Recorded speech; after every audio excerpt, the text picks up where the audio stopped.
మాట్లాడినాడు ఆయన?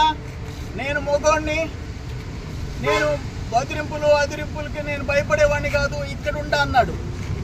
పారిపోను, పోలీసులు వచ్చి అరెస్ట్ చేసుకోండి అన్నాడు. తప్పు చేశాడు కాబట్టి పారిపోయాడు.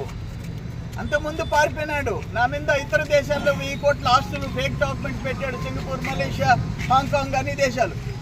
2 నెలలు పారిపోయి సుప్రీంకోర్టులోంచి బెయిల్ తెచ్చుకున్నాడు. ఇదే పక్కనుండే రూరల్ పోలీస్ స్టేషన్లో 2 నెలలు హెడ్ కానిస్టేబుల్ దగ్గర సంతకం పెట్టాడు. మళ్ళీ ఇప్పుడు పారిపోయినాడు. 6 టీములు పనిచేస్తున్నాయంట, మాకు తెచ్చిన సమాచారం. ఎక్కడా దొరకటం లేదంట. ఇటువంటి మోసగాళ్ళు, పారిపోయే పిరికి బందులు, దోపిడీ చేసే పట్టపొగలు, దోపిడీ చేసే దొంగలు, వాళ్ళని గురించి మీరందరూ రోజుకో స్టేట్మెంట్ ఇస్తారా? రోజుకో స్టేట్మెంట్. ఏమైనా చంద్రశేఖర్ రెడ్డి, నీకు ఆయన చాలా బుద్ధిమంతుడు కనిపిస్తున్నాడా? నువ్వు కూడా బుద్ధిమంతుడివి, అందుకని ఆయన బుద్ధిమంతుడు కనిపిస్తున్నాడు.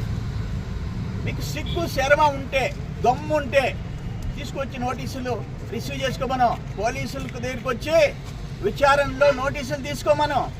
తప్పు చేయకపోతే చెప్పమను. మీ బ్యాచ్కి సిగ్గు శరమ ధైర్యం ఉంటే పిలిపించండి అతన్ని. తప్పుడు కేసులు పెట్టామని చెప్తారా? అంటే ఏంటి ఇంకా అంత?